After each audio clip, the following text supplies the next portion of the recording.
로마서 5장 1절부터 11절 말씀까지. 로마서 5장 1절부터 11절.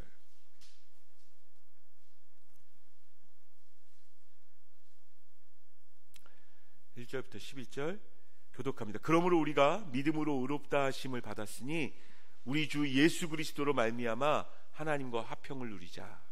또한 그로 말미암아 우리가 믿음으로 서 있는 이 은혜에 들어감을 얻었으며 하나님의 영광을 바라고 즐거워하느니라. 다만 이뿐 아니라 우리가 환난 중에도 즐거워하나니 이는 환난은 인내를, 인내는 연단을, 연단은 소망을 이루는 줄 알미로다. 소망이 우리를 부끄럽게 하지 아니함은 우리에게 주신 성령으로 말미암아 하나님의 사랑이 우리 마음에 부은 바 되었으니, 우리가 아직 연약할 때 기약대로 그리스도께서 경건하지 않은 자를 위하여 죽으셨도다. 의인을 위하여 죽는 자가 쉽지 않고 죄 선인을 위하여 용감히 죽는 자가 혹 있거니와. 우리가 아직 죄인 되었을 때 그리스도께서 우리를 위하여 죽으심으로 하나님께서 우리에 대한 자기의 사랑을 확정하셨느니라. 그러면 이제 우리가 그의 피로 말미암아 의롭다 하심을 받았으니 더욱 그로 말미암아 진노하심에서 구원을 받을 것이니, 곧 우리가 원수 되었을 때 그의 아들의 죽으심으로 말미암아 하나님과 화목하게 되었은즉 화목하게 된 자로서는 더욱 그의 살아나심으로 말미암아 구원을 받을 것이니라. 같이 읽을까요? 그뿐 아니라 이제 우리로 화목하게 하신 우리 주 예수 그리스도로 말미암아 하나님 안에서 또한 즐거워하느니라. 아멘. 계속해서 신앙생활의 기본기라는 제목을 가지고 여러분들과 함께 계속 이제 말씀을 나누고 있습니다. 그래서 이 신앙생활의 기본기라는 시리즈가 끝날 때까지는 좀 예배를 좀 같이 드리셨으면 좋겠다 싶은 마음은 있어요. 왜냐하면 정말 중요한 기본인데 이 베이직과 이것 없이 신앙생활을 하는 분들도 있긴 해서 그렇습니다. 그래서 특히 이제 오늘 말씀을 들으신 분들은 다음 주도 꼭 나오셔야 복음의 어떤 두 축이 완성되어지는 것이니까요. 일단 여러분들과 같이 말씀을 좀 이렇게 되짚어 봅시다. 먼저 제일 처음 시간에 가졌던 신앙생활의 기본기라고 가졌던 것이 무엇인 것 같아요? 예수 믿는 사람이라면, 교회 다니는 사람이라면 베이직으로 깔아야 될 대전제 뭐였어요? 기억나세요? 이런 내용이었죠. 하나님의 말씀은 진리다. 이 말씀이 옳다. 그리고 하나님의 말씀은 뭐예요? 이 기록된 성경 말씀이 하나님의 말씀이고 그 하나님의 말씀이 우리에게 진리가 되어져야 된다. 이 전제가 깔리지 않으면 그 위에 아무것도 쌓을 수 없어요. 이게 마치 기초 같아요. 기초공사 같아서 그 위에 뭐 다른 거를 올려버리면 무너져 버려요. 하나님의 말씀이 진리입니다. 그리고 그 하나님의 말씀이 우리 안에서 살았고 운동력이 되어지려면 죽은 말씀이 아니라, 가끔 하나님의 말씀은 죽은 말씀으로 여기는 사람들이 있어요. 말씀이 목사님이 뭐라고 말하는지 보다 어떻게 기록되어져 있는지 막 공부하면서 생각하는데 그 말씀이 내 안에서 하나도 움직이지 않아. 그 말씀이 내 안에서 살아서 막 요동치지 않는다고요. 그래서 첫 번째 시간에 나누었던 건 그 말씀을 믿음으로 받아야 된다. 기억나세요? 말씀을 그냥 듣고 이해하는 수준에서 끝나는 게 아니라 받아 먹어야 되고 받아야 되고 소화시키는 과정들이 필요하다.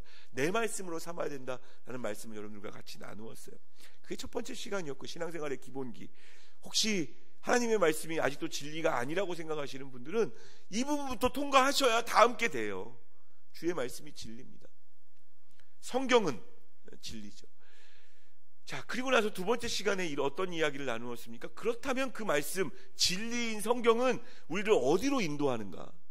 어디로 인도하는가?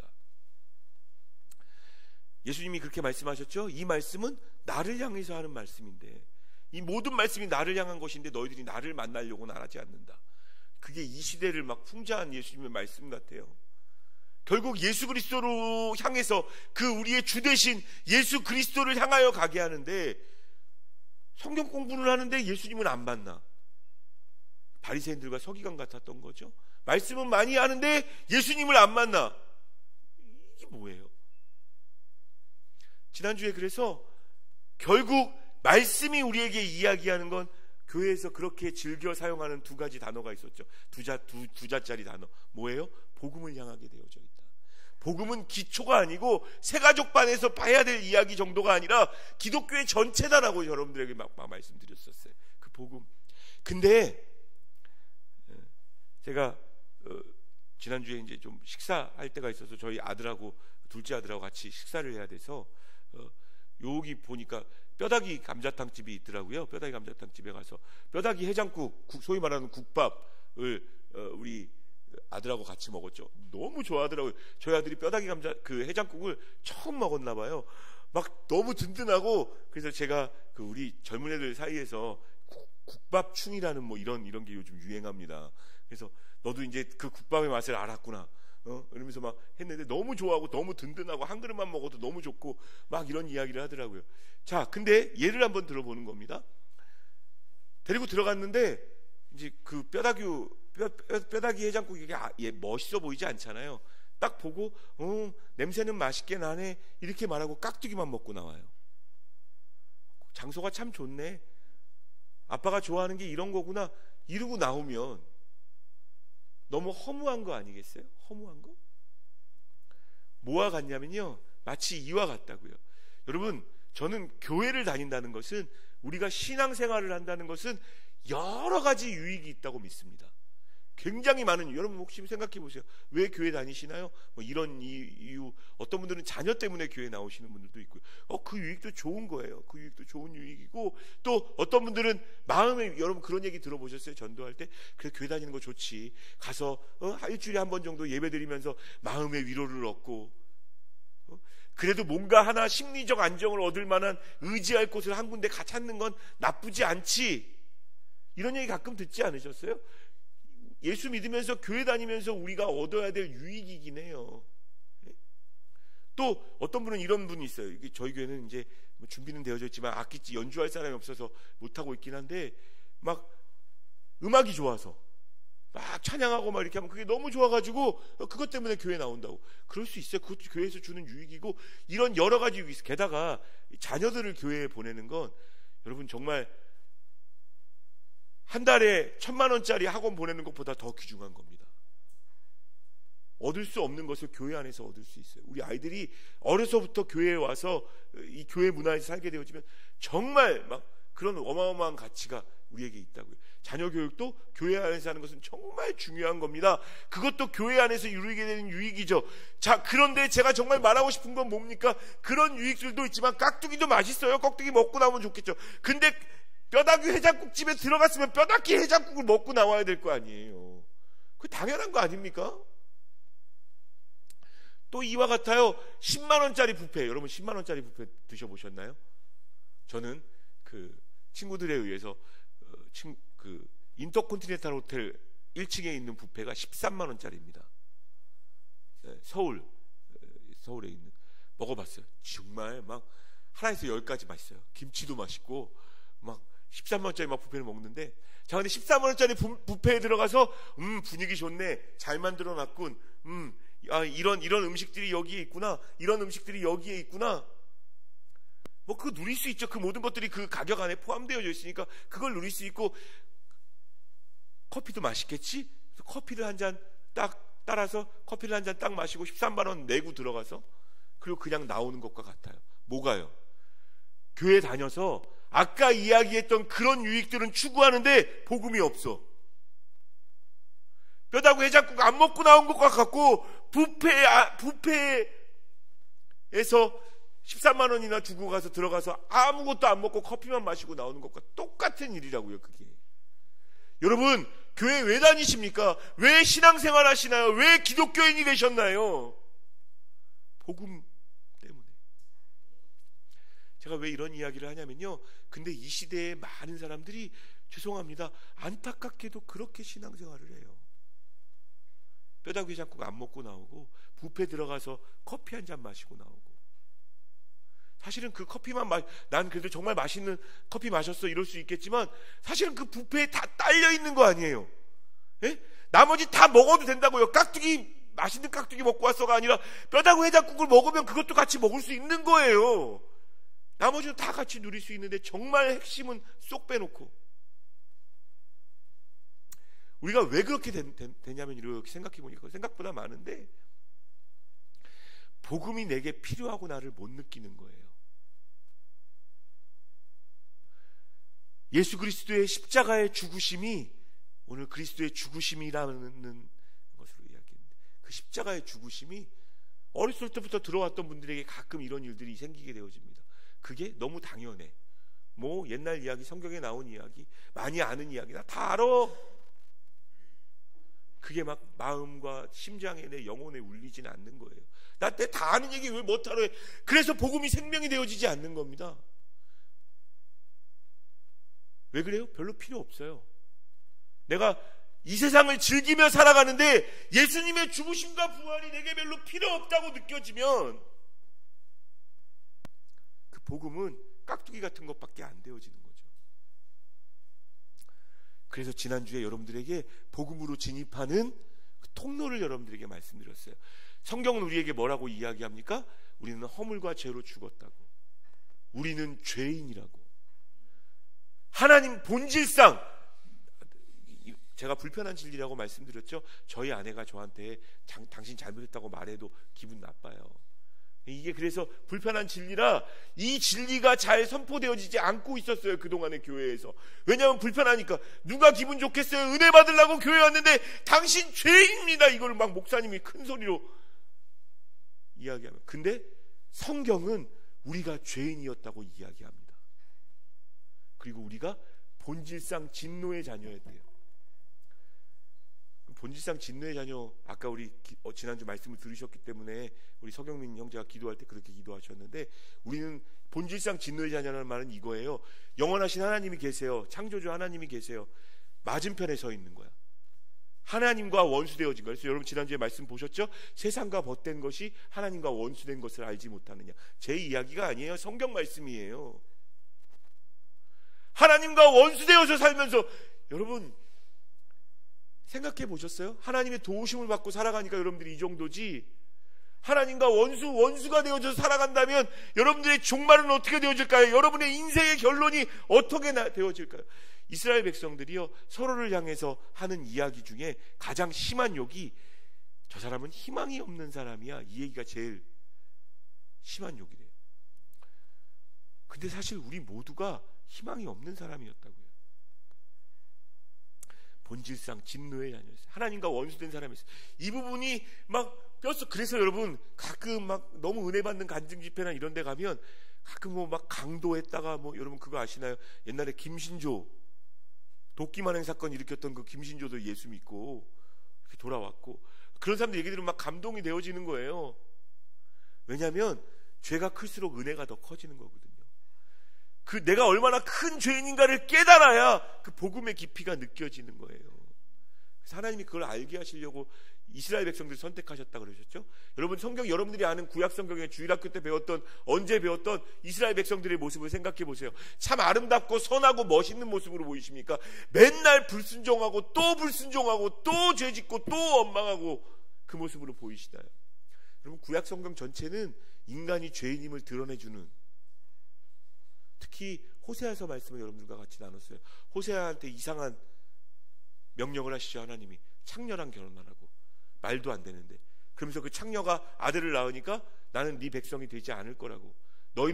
나는 네 하나님도 되지 않고 너희는 내 백성이 되지 않을 거라고 하나님 막 선포하셨어요. 그러면서 사사건건 그들의 죄를 드러내십니다. 막 들춰내세요. 너희가 이렇게 했고 저렇게 했고, 고아와 가부도 돌보지 않았고, 내 율법도 하나도 지키지 않았고, 내 절기도 안 지켰고, 도대체 너희가 뭘 했어? 그래서 내가 죄인임을 인정하는 것은 이 복음을 온 마음으로 받아들이는 굉장히 중요한 키가 되어지는 거예요. 내게 복음이 필요하구나, 나를 살리시는 그 예수님의 은혜가 필요하다고 느껴져야 그분이 나를 살리셨다는 말에 아멘이 되어지지. 나는 여전히 그냥 살고 있는데 뭐 내 목숨이 뭐 무슨 문제야? 이런 사람들에게는 은혜가 안 되어지는 거죠. 근데 지난주에 그걸로 끝나지 않았죠? 죄송합니다. 복습하면서 벌써 한 설교 시간 한 반이 지나가는데, 여러분 그럼에도 불구하고 하나님이 어떻게 하셨다 그래요? 본질상 진노의 자녀인 우리에게 에베소서 2장 4절 5절 지난주 본문입니다. 4절 5절 같이 여러분 선포하는 마음으로, 여러분 이 대반전이 있어야 우리가 사는 거예요. 같이 선포하겠습니다. 시작. 긍휼이 풍성하신 하나님을 우리를 사랑하신 그 큰 사랑을 인하여 허물로 죽은 우리를 그리스도와 함께 살리셨고 너희는 은혜로 구원을 받은 것이리라. 할렐루야. 그런 죄인을 사랑하시겠대요. 그래서 호세아서 말씀 보셨던 거 기억하세요? 내가 어찌 너를 놓겠느냐. 이스라엘 백성이 죄가 막 가득하고 도저히 받아들일 수 없을 정도로 악한 백성인데, 에브라임아 내가 너를 어찌 놓겠느냐. 너를 향하여 내 마음이 들끓는 거 아니? 내가 너를 어찌 놓겠어. 내가 소돔과 고모라와 같이 멸망했던 그 도시처럼 이 도시를 어떻게 멸망시키겠어. 그래서 복음은요, 나는 죄인인데 그 죄인인 나를 사랑하신다는 복음으로 연결되어지는 거예요. 여러분 지난주 어떻게 사셨는지 모르겠고, 여러분의 인생에 어떤 업적을 쌓았는지 전혀 모르겠어요. 여러분들의 믿음의 삶이, 여러분들의 기독교인의 삶이, 아니 기독교인이 아니더라도 그런 어떤 삶이든지 간에 어떤 삶인지 전혀 모르겠어요. 그러나 저는 하나님의 말씀을 여러분들에게 선포합니다. 하나님 여러분 사랑하십니다. 하나님이 여러분을 많이 사랑하신다고. 그래서 여러분들을 부르시고, 그게 복음이에요. 나는 죄인인데 죽을 수밖에 없는데 하나님이 나를 사랑하셔서 나를 놓을 수 없겠다고 말씀하시는 건 그게 복음인 거죠. 예수님의 제자 중에서 사랑과 관련해서는 둘째가 라면 서러울 제자가 한 명 있습니다. 사랑에 관한 언어를 쓰는 부분은 정말 막, 그래서 그런 서신도 많이 썼어요. 누구냐면 사도 요한입니다. 요한이 쓴 책이 신약성경에 서너 가지가 나오는데요, 요한계시록도 요한이 썼고요, 요한 1, 2, 3서라는 책을 보셨나요? 사랑에 관해서는 둘째가 라면 서러운 사람이 요한이었어요. 그 요한이 하나님의 사랑이 어떠했는지를 우리에게 설명할 때 요한일서 4장 9절 10절에 보면 이렇게 말씀하십니다. 9절 10절 같이 읽겠습니다. 시작. 9절만 읽을게요. 먼저 시작. 하나님의 사랑이 우리에게 이렇게 나타낸 바 되었으니 하나님의 자기의 독생자를 세상에 보내심은 그로 말미암아 우리를 살리러 하심이라. 아멘. 도대체 하나님이 날 사랑해? 어떻게 사랑해? 난 모르겠어. 하나님 나한테 나타난 적 없잖아. 근데 우리에게 이미 나타났어요. 무엇으로요? 하나님의 독생자를 보내셔서. 그 하나님의 독생자는 누구예요? 하나님 자신이고 곧 예수 그리스도십니다. 그분을 우리에게 보내셔서 어떻게 하려고 하신다고요? 우리를 살리려고 하신다고요. 여기서의 살린다라는 개념은 단지 우리의 목숨만을 이야기하는 게 아니에요. 목숨을 포함한, 이렇게 말하는 게 맞는 것 같아요. 목숨을 포함한 다 죽어가는 죽음의 그림자 밑에서 어찌할 바를 알지 못하는 우리의 모습을 살리시려고 예수 그리스도를 보내신 거예요. 제가 시국도 시국인지라 히브리서 2장 15절 말씀이 이렇게 제 마음에 이렇게 와닿더라고요. 히브리서 2장 15절 같이 읽겠습니다. 시작. 2장 15절 시작. 또 죽기를 무서워함으로 한평생 매어 종노릇하는 모든 자들을 놓아주려 하심이니. 여러분 확 와닿지 않으세요? 죽기를 무서워해요. 왜 죽기를 무서워하겠어요? 죽으면 끝이거든요. 죽으면 끝이거든요. 그러다 보니까 사실은 한국 땅에는 아직 죽은 사람은 없고 완쾌된 사람만 2명 있어요. 다 완쾌됐으면 좋겠어요. 여러분 기도하세요. 다 완쾌되고 한국에만 가면 난다라는 소문까지도 좀 퍼졌으면 좋겠어. 근데 죽기를 두려워해서 난리가 나죠. 난리가 나죠. 다들. 여러분 이게 재앙인 게 막 경제적인 것도 다 여파를 이렇게 입잖아요. 중국과 관련된, 저는 중국에서 들어오는 것만 안 되는 줄 알았더니 우리 청년 중에 화장품 회사에 다니는 청년이 있는데 중국으로 수출을 하는데 수출도 막혔대요. 수출도. 이게 어느새 이 전 세계가 경제적이라는 뭘로 이렇게 다 연결되어져 있어요. 그래서 여러분 선교사님들이 필요하고 중국에서도 선교사가 들어가야 되고, 그래서 막 그들이 잘못됐는데 막 다 연결돼요. 여러분 얘기 들으셨죠? 뭐 르노 삼성 자동차도 뭐 그 가동을 멈췄다죠. 중국에서 들어온 막 이게 안 되니까 막 재앙이에요, 여러분. 재앙, 전 세계적인 재앙. 근데 그 재앙의 근원에 우리의 죄가 있고요. 죽기를 무서워해서 종노릇했던 것이 우리의 모습입니다. 근데 하나님이 살리신다는 건 죽기를 무서워해서 종노릇하던 우리뿐만 아니라 우리의 삶, 목숨을 포함한 우리의 삶, 우리의 모든 삶도 살리실 수 있다는 겁니다. 그 일을 위해서 독생자 예수께서 이 땅에 오셨다는 거예요. 그것이 하나님의 사랑을 우리에게 보여주셨고 펼쳐주신, 나타내신 거라고 이야기하고 있는 겁니다. 여러분, 예수님은 사랑입니다. 예수님이 이 땅에 오신 건 이스라엘 백성들만을 위해서 오신 게 아니에요. 저와 여러분들을 살리시려고 오신 겁니다.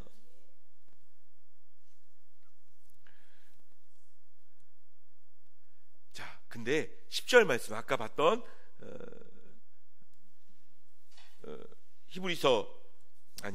요한일서 4장 10절 말씀 읽겠습니다. 시작. 사랑은 여기 있으니 우리가 하나님을 사랑한 것이 아니요 하나님이 우리를 사랑하사 우리 죄를 속하기 위하여 화목제물로 그 아들을 보내셨습니다. 하나님께서 예수님을, 자기 독생자를 제물로 쓰셨대요. 제물로. 그리고 중요한 것은 10절에서 우리가 주목해야 되는 것은 사랑은 여기 있다. 근데 우리가 하나님을 사랑한 게 아니고 하나님이 우리를 사랑하셨다.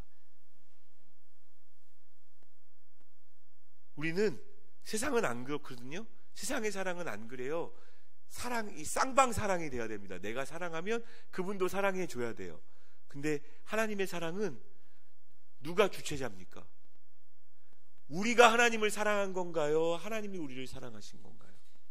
오해하지 마십시오. 여러분들이 예수 믿기로 작정했기 때문에, 그래서 교회에 나왔기 때문에 여러분들을 사랑하시는 게 아닙니다.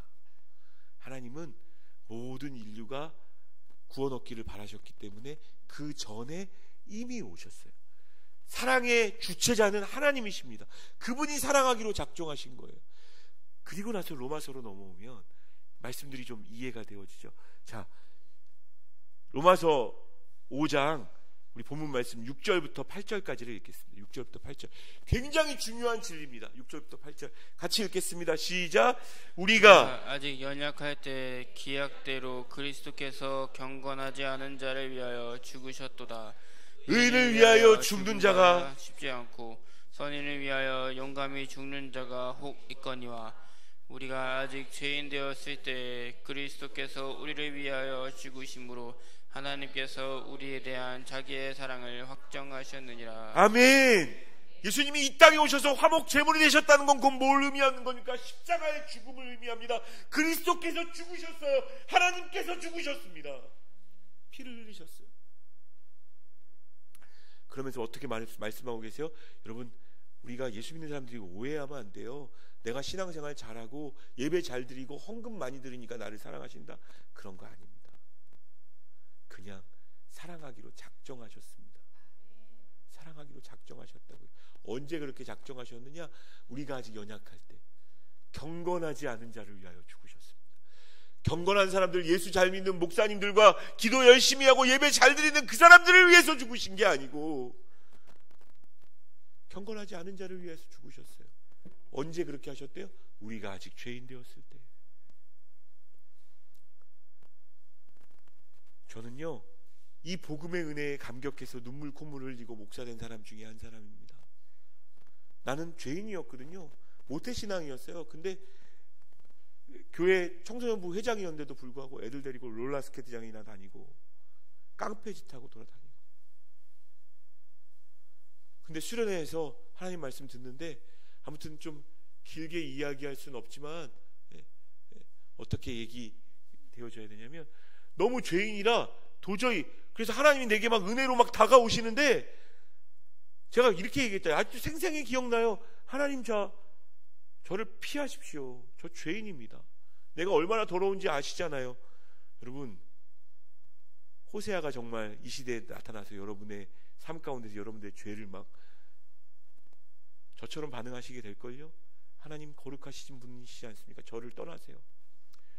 근데 하나님 한마디 하셨어요. 그 한마디에 제 마음과 생각이 다 무너졌어요. 고3 때 하나님 저를 떠나세요라고 얘기했는데 하나님 한마디 하시더라고요. 괜찮아, 그것 때문에 내가 죽었다.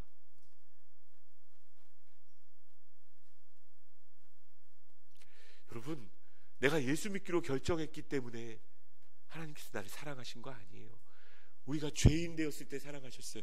그래서 여러분, 이게 얼마나 놀라운 복된 소식인 줄 아세요? 하나님 앞에 나아갈 때 그 누구도 죄 때문에 못 나갈 이유가 없다는 거예요. 여러분들이 어떤 삶을 사셨든지 간에 주 앞에 나와 그 십자가 앞에, 그 십자가 보혈 앞에 서게 되어지면 하나님과 화목하게 되어지는 거예요.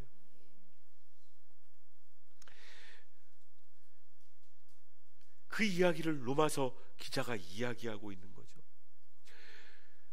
의인을 위하여 죽는 사람이 간혹 있어요. 네? 그래서 우리 그들을 영웅이라고 얘기해요. 다른 사람의 생명을 구하기 위해서 자기의 목숨을 버리는 거. 요한복음 15장 13절에 보면 예수님이 이렇게 말씀하세요. 사람이 친구를 위하여 자기 목숨을 버리면 이보다 큰 사랑은 없다고. 근데 예수님은 사람이 아니에요. 하나님이신데 우리를 위하여 목숨을 버리셨어요. 제물이 되셨어요. 희생 제물이 되셨어요.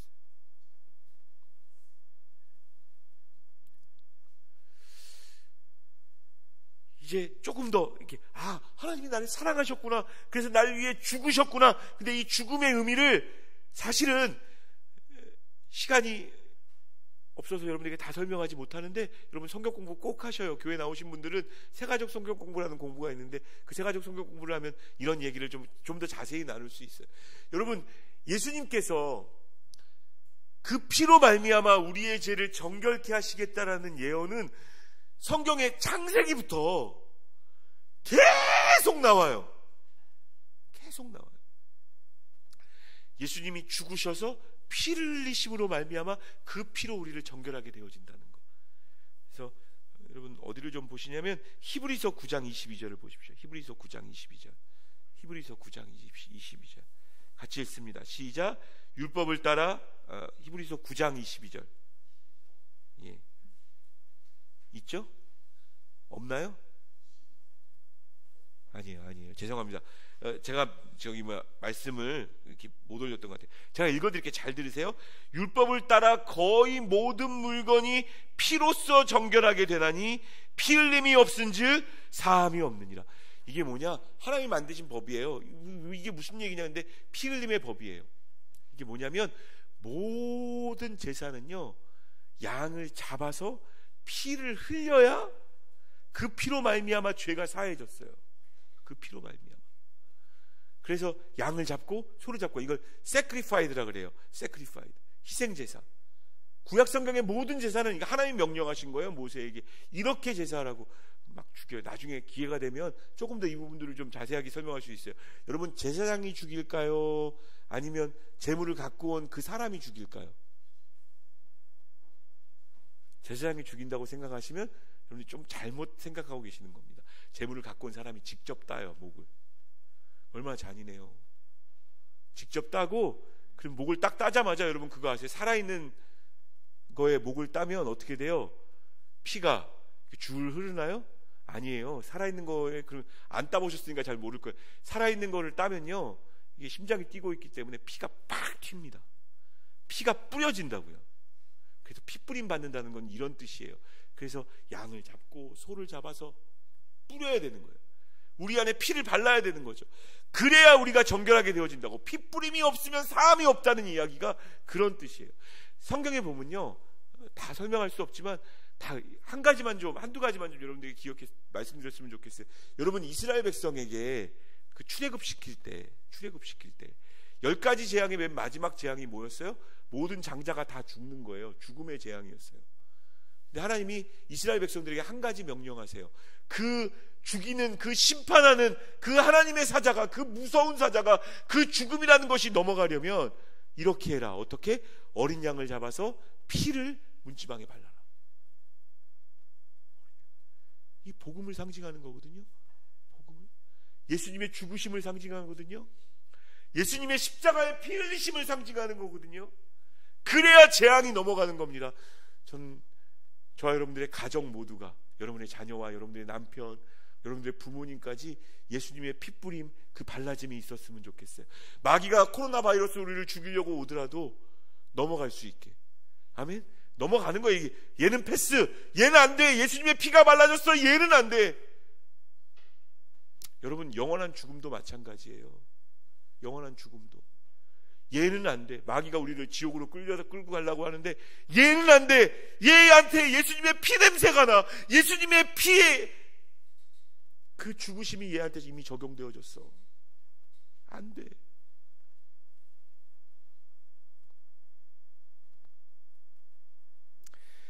로마서 5장 말씀에 보면 그래서 예수님이 날 위해서 죽으셨다고 이야기하면서 이제 조금 이해가 되실 거예요. 그래서 화목제는 하나님 앞에 제사 드리는 방법 중에 두 사람이 원수가 되어졌을 때 그 원수가 되어짐을 화해시키기 위한 제사입니다.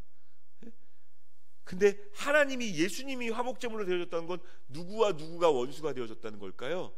이제 여러분 좀 생각나셔야 돼요. 누구와 누구가 원수가 되어진 거예요? 우리와 하나님이에요. 우리와 하나님. 화목제물이 되셨다는 건, 화목제물로 우리에게 드려졌다는 건 하나님과 원수 되어질 수밖에 없는, 기억나시죠? 본질상 진노의 자녀. 자, 9절 10절 말씀, 로마서 5장 9절 10절 같이 읽겠습니다. 시작. 그러면 이제 우리가 그의 피로 말미암아 의롭다 하심을 받았으니 더욱 그로 말미암아 진노하심에서 구원을 받을 것이니 곧 우리가 원수 되었을 때 그의 아들의 죽으심으로 말미암아 하나님과 화목하게 되었은즉 화목하게 된 자로서는 더욱 그의 살아나심으로 말미암아 구원을 받을 것이니라. 아멘. 이제 좀 더 다가오시죠? 이 화목제물이 되셨고 그의 피로 말미암아 화목게 되어졌다는 게 어떤 것인지, 정말 중요한 건 그의 살아나심으로 말미암아 구원을 얻느니라는 이 부분은 죄송합니다. To be continue입니다. 제 시간이 없어서 다음 주에 나눌 수밖에 없는. 한쪽이 그리스도의 죽으심이 복음의 한쪽 축이라면 또 한쪽 축은 둘 다 강조되어야 되고 예수님의 부활하심입니다. 그게 복음의 내용. 그게 복음의.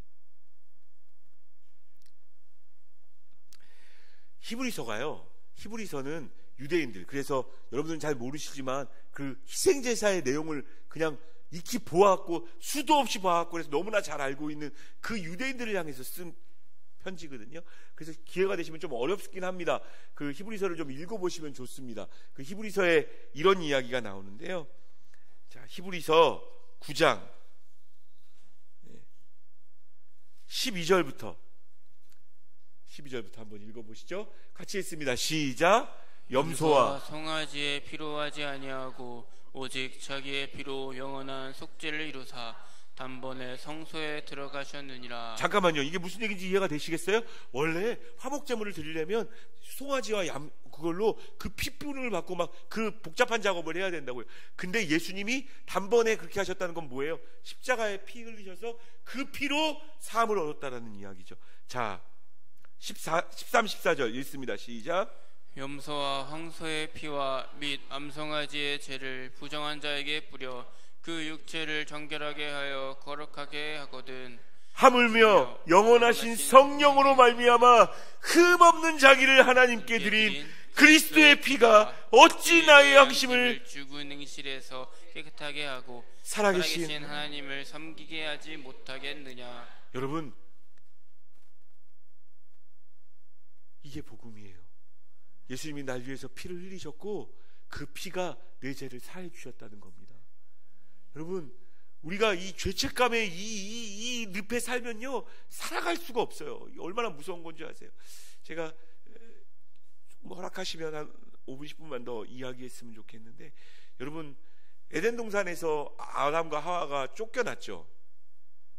하나님 너무한다. 한 번 잘못했다고 선악과 한 번 따먹었다고 쫓아내나 라고 생각하실 수 있지만, 여기엔 좀 더 깊은 의미가 있어요. 다 설명할 수 없지만 쫓아내셨어요. 근데 쫓아내시면서 어떤 일을 하셨냐면 하나님이 그들에게 가죽옷을 지어 입히셨어요. 왜 지어 입히셨을까요? 사실은 빨개 먹고 다녔었는데 하나도 부끄러운 줄 몰랐어요. 부끄러운 줄 알지도 못하고 살았는데 하나님의 말씀에 불순종하고 범죄하고 자기 뜻대로 자기 맘대로 그렇게 죄를 짓고 나서 생겨난 게 부끄러움이에요. 여러분, 부끄러움을 하나님이 주신 거 아니에요. 하나님이 없는 상태가 부끄러움이에요. 복음이 없고 생명이 없으니까 부정적인 감정이, 우울함이 우리에게, 그전에는 부정적인 감정도 없었단 말이에요. 그리고선 지가 숨어 나무로 이렇게 대충 가려가지고 지가 숨어 자기가. 하나님 나타났는데, 아담아 내가 어디 있느냐? 제가 벗었으므로 두려워서 숨었나이다. 하나님이 그때 뭐라고 말씀하시냐면, 누가 너에게 벗었음을 알렸느냐? 벗은 게 부끄러운 감정이라는 걸 너한테 얘기한 적도 없고. 에덴 동산에 옷 입고 다니던 동물이 있었나요? 아무도 없었어요. 그들도 그것이 벗은 것이 부끄럽다고 아무도 안 느끼고 그것 때문에 숨지도 않았어요. 지가 괜히 부끄러움이라는 감정, 막 그 감정이 들어가지고. 그래서 나무로 했는데 오래 못 가잖아요. 나무로 입은 건 햇빛만 좀 오래 쪼이면 말라 비틀어져가지고 부서질 거고, 그러면 또 나무 찾아야 되고, 얼마나 불편해요. 근데 에덴 동산에서 내쫓으시면서 하나님이 가죽옷을 지어 입히세요. 근데 여러분들이 주의하셔야 되는 건, 그 당시에 동물이 동물을 잡아먹는 일도 없었고, 에덴 동산에서 쫓겨나기 전까지는 사람이 동물을 잡아먹는 일도 없었고, 그래서 동물의 가죽이 얻어지려면 누군가에게 물겼거나 이게 아니고요, 정말 죄 없이 가만히 내두면 자기의 열쇠를 다 채우고 죽을 어떤 한 동물이 아담과 하와의 부끄러움을 가리기 위해서 희생당한 거예요. 껍질이 벗겨진 거예요. 피 흘린 거예요.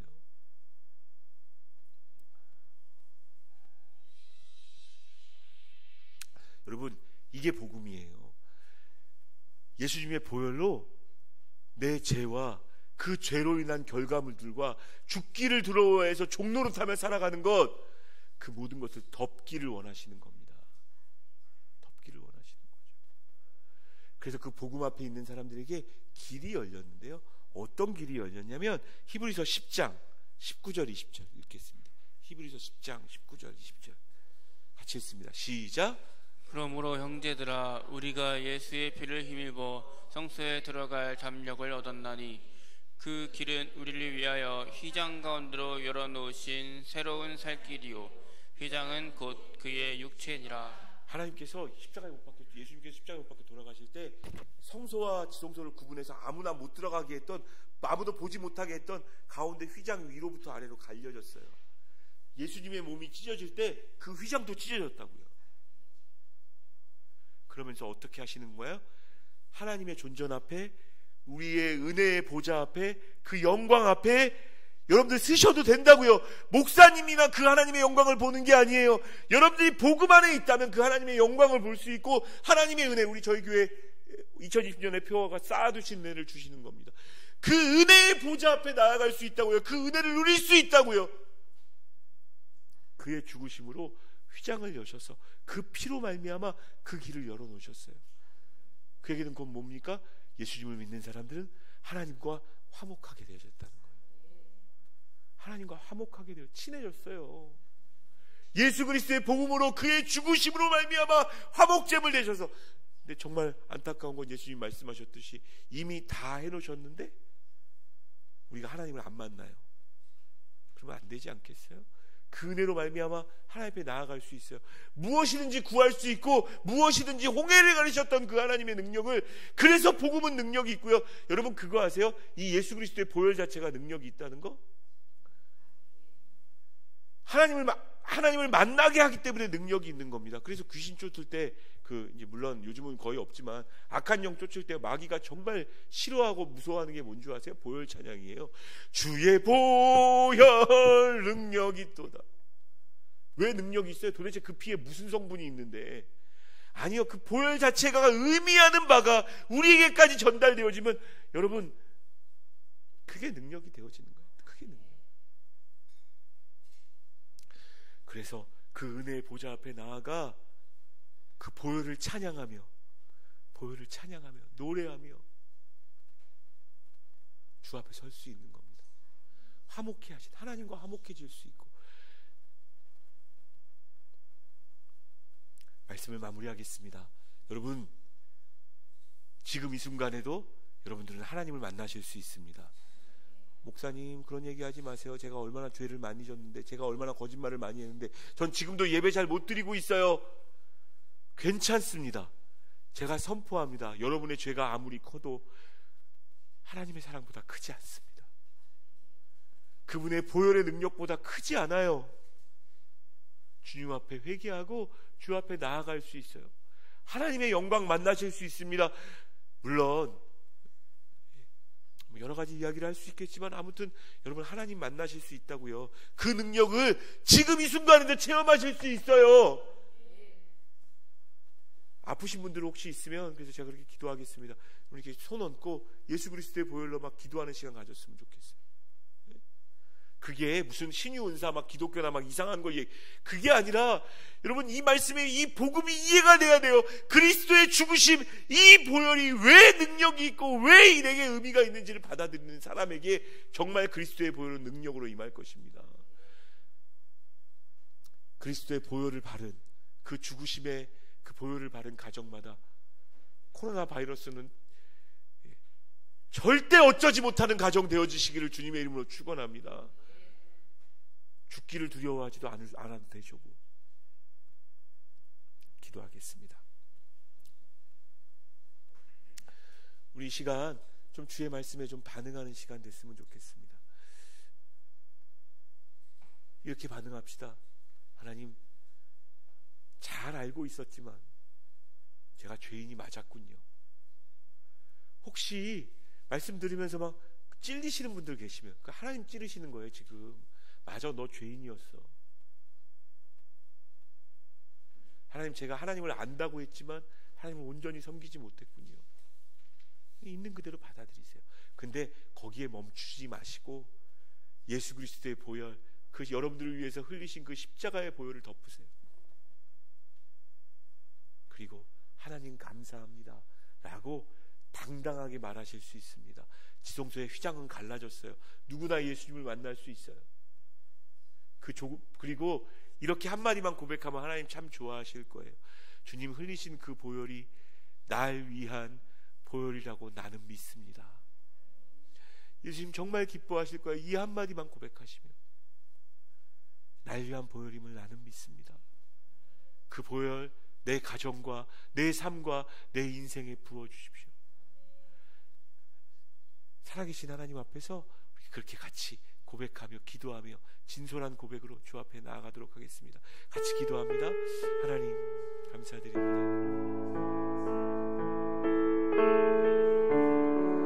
하나님, 예수님께서 이 땅에 오셔서 그 큰 사랑을 인하여 자기를 내어주시고 자기의 피를 흘리시며 그렇게 우리에게 있게 하신 하나님 감사드립니다. 송축하리라 화목케 하신 주님, 송축하리라 화목케 하신 주님, 아버지의 그 은혜로 말미암아 우리가 삽니다. 그 은혜로 말미암아 우리가 살아갈 수 있습니다. 영원한 영생을 얻습니다. 주 영원하오니 그 죽으심의 은혜가, 그 보혈 흘리심의 은혜가 우리에게 있게 하여 주셔서 보혈을 지나 아버지 앞으로 나아갈 수 있게 하여 주시고 보혈을 지나 그 하나님 앞에 나아갈 수 있는 우리 모두가 되어지도록 하나님 인도하여 주시옵소서. 그의 죽으심을 아버지 하나님 모든 그날까지, 예수님 다시 오시는 그날까지 세상 가운데 전하는 교회 되어지게 하여 주시옵소서. 주여 이 시간 소원합니다. 아버지 하나님, 믿음 없는 우리에게 주의 보혈을 흘리셨사오니 믿음도 없고 아버지 하나님 온전치 못한 삶을 살았지만 아버지 하나님 종의 기도하고 주의 이름으로 선포하오니 주의 보혈의 능력이 각자에게 임하게 하여 주시고 아팠던 마음, 힘들었던 마음, 괴로웠던 마음, 우울했던 마음, 죄로 인하여 답답했던 마음, 죽음을 두려워하는 마음까지 잠잠해질 수 있는 그 은혜가 우리 가운데 있을 수 있도록 하나님 인도하여 주시옵소서. 우리의 가정 가운데도 보혈을 발라주시고 하나님